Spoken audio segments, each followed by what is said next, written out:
Olá, todo mundo!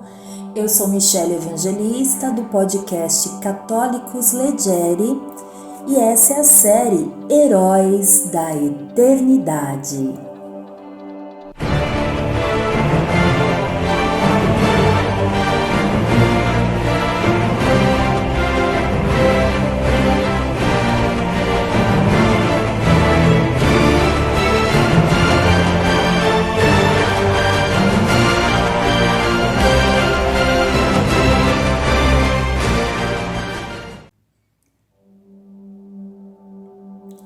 Nesse primeiro episódio da série Heróis da Eternidade, eu vou contar para vocês a história da Doroteia. Uma menina, uma jovem cristã do século IV. E a história dela se chama As Rosas do Paraíso, recontada no livro O Livro dos Santos e Heróis, de Andrew Lang e Leonora Lang, da editora Clássica Liber. E a história começa assim.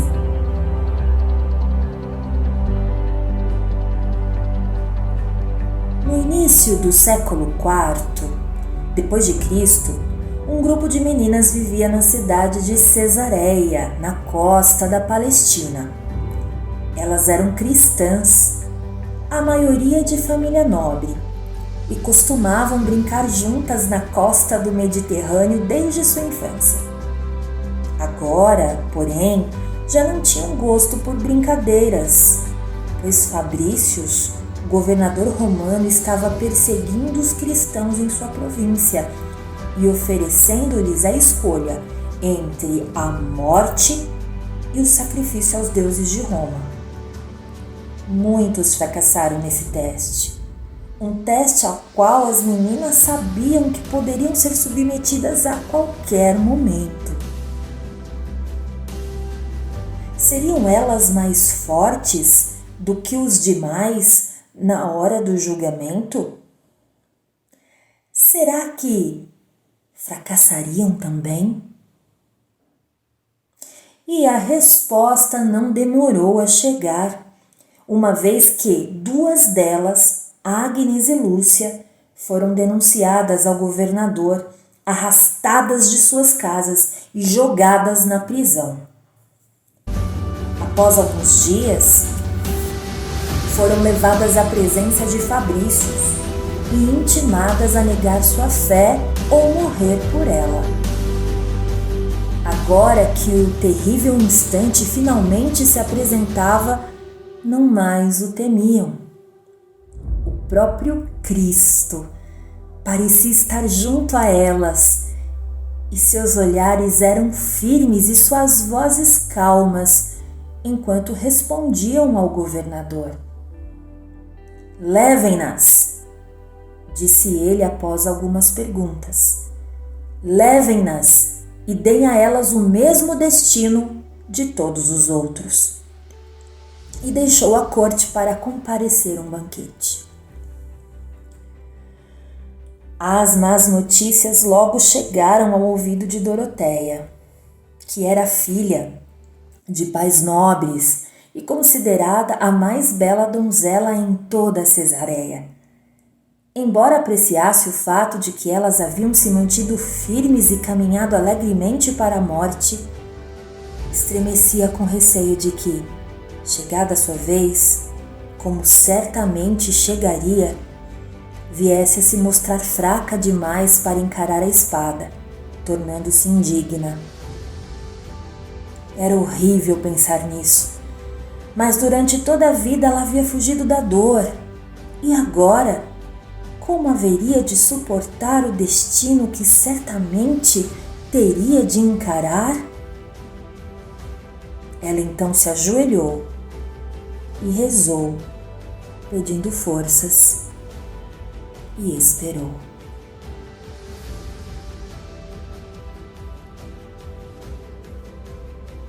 "Doroteia, o governador Fabrícius mandou buscá-la." A intimação chegou e Doroteia sentiu-se quase agradecida pois a tensão de aguardar por algo dia após dia é muito difícil de suportar. Ela ergueu-se prontamente e acompanhou o oficial, que de tão apressado mal permitiu que ela dissesse adeus a seus pais. Poucos minutos depois, encontrava-se na casa do governador, na presença de Fabrícios. O romano era um homem rigoroso, não de todo cruel, talvez, embora jamais permitisse qualquer interferência em seus deveres, orgulhando-se do modo como executava as ordens que recebia de Roma. No entanto, quando Doroteia postou-se diante dele com toda aquela beleza, cuja fama se tinha espalhado por toda parte, seu coração subitamente amoleceu, dominado por uma sensação estranha e nova. Ele tentou se conter, lembrando de todas as adoráveis mulheres que vira em Roma e na Grécia, certamente mais adoráveis do que esta menina cristã. Mas era a menina cristã e nenhuma das outras que fazia seu coração palpitar.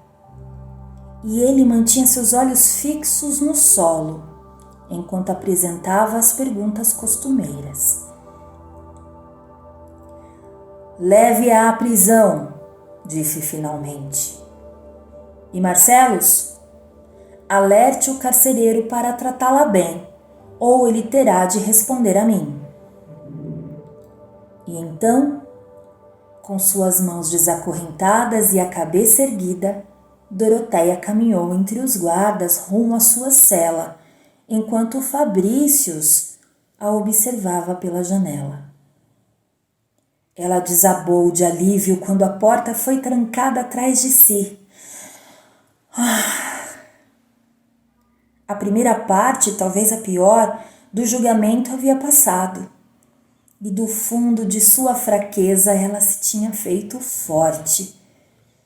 Restava agora apenas o patíbulo, pois ela jamais imaginaria ver Fabrícios novamente, muito menos o que ele viria a lhe dizer. O carcereiro levou alguma comida e vinho que ela comeu com satisfação, pois estava exausta. Em seguida adormeceu e acordou com o ruído de uma chave arranhando a porta. Haveria chegado o momento? Mas entraram então apenas duas mulheres desconhecidas.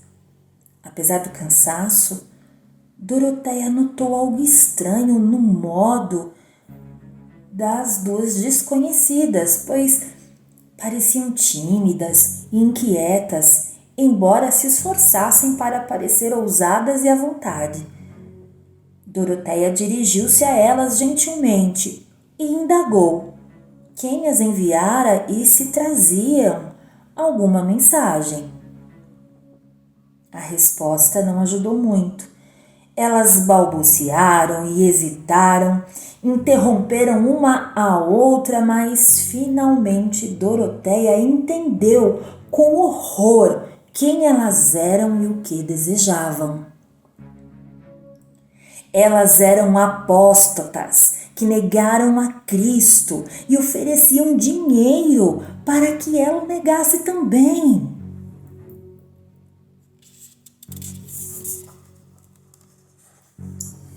Doroteia engasgou e por um instante as palavras pareceram morrer em sua garganta.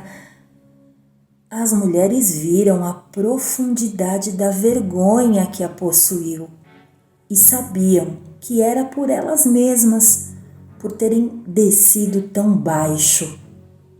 Subitamente, viram a si mesmas através dos olhos de Doroteia e cobriram os rostos com suas mãos. "Eu não pretendia fazê-la sofrer", disse Doroteia, quando enfim conseguiu falar. "Eu tenho um pavor exagerado da minha própria fraqueza. quem sabe se serei ou não mais forte do que vocês? Doroteia contou às outras como suas amigas haviam morrido e com quanto fervor rezou para seguir os seus passos, e a fé que as apóstatas haviam renegado renasceu dentro delas com uma coragem que nunca haviam conhecido. Basta, iremos até Fabrícios, disseram finalmente, e diremos a ele que você nos devolveu nossas almas. Adeus, pois não voltaremos a nos ver neste mundo outra vez. No entanto, elas voltaram a se encontrar, pois Fabrícios, ardendo de amor por Doroteia e furioso com o fracasso de seu plano, mandou que fossem queimadas na praça pública, ordenando ao carcereiro que garantisse a presença de Doroteia para que testemunhasse o destino que a aguardava. Era um teste doloroso, mas quando a donzela viu os rostos das duas pobres mulheres brilharem à sua visão, ela se alegrou com a crueldade que a trouxera até ali, encorajando-as com preces e palavras de encorajamento até o fim daquele sofrimento.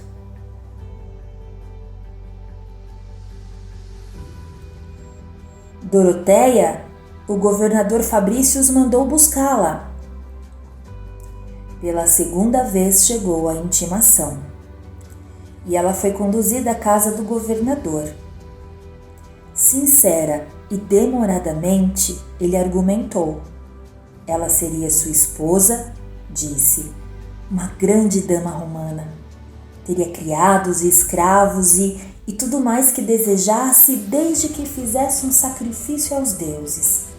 Era uma coisinha de nada o que ele pedia. Que apenas jogasse incenso no altar do imperador, e só daquela vez. Seria razoável que ela jogasse fora a sua vida por nada? Ele sabia que ela havia gasto muitas horas visitando os pobres entre seu próprio povo. Bem, os romanos também tinham seus pobres e ela poderia ajudá-los se quisesse. Será que ela não ouviria a ele que a amava e que com satisfação a salvaria?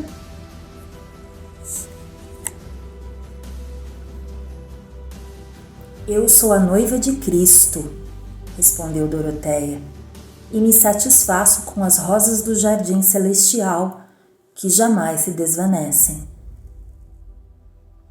Quando Fabrícios viu que nada do que se dissesse seria capaz de convencê-la, seu amor transformou-se em ira feroz. Chamou então um centurião e ordenou-lhe que avisasse ao carrasco para estar pronto ao anoitecer, pois havia trabalho para ele. Depois disso, trancou-se em sua própria sala e não quis ver mais ninguém. As ruas de Cesareia estavam lotadas de gente no momento em que Doroteia caminhava para o patíbulo. A história do amor súbito de Fabrícios por ela, bem como sua resposta à oferta de casamento, de alguma forma espalhara-se, e todos estavam ansiosos para ver a moça que preferira a morte ao casamento com um governador romano. Na rua principal, onde a multidão era mais compacta, um jovem de nome Teófilo postou-se diante dela e debochadamente gritou, alto o bastante para que todos o ouvissem: Estás indo ao encontro do teu noivo, bela donzela?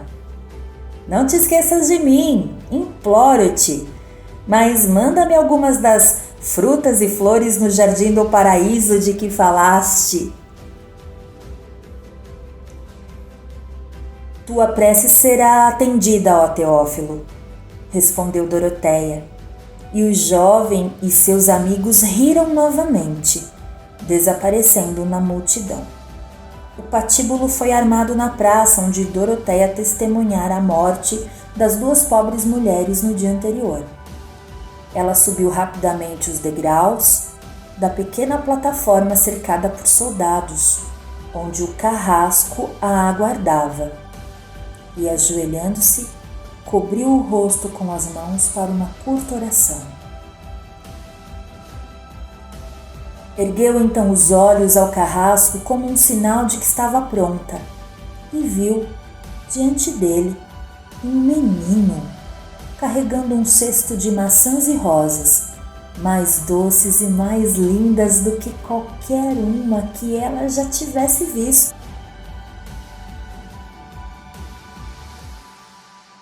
Leve-as para Teófilo, disse ela, e diga a ele que Doroteia as enviou, e que elas vêm do jardim celestial para o qual ela vai, e onde ele, um dia, a encontrará. Teófilo e seus amigos faziam um festim e se divertiam quando o menino apareceu ao seu lado. De onde ele vem? Perguntou um dos jovens. Ele não parece ser deste país, nem tampouco romano. E quanto às maçãs e rosas, diga-me, onde elas crescem? Pois jamais vi iguais a essas. O menino abriu a boca e transmitiu a mensagem. Todas as línguas então se calaram. Durante algum tempo, Teófilo não foi mais visto em Cesareia. Um dia, porém, ele retornou, confessou-se cristão e foi enviado pelo governador para colher as rosas do jardim celestial.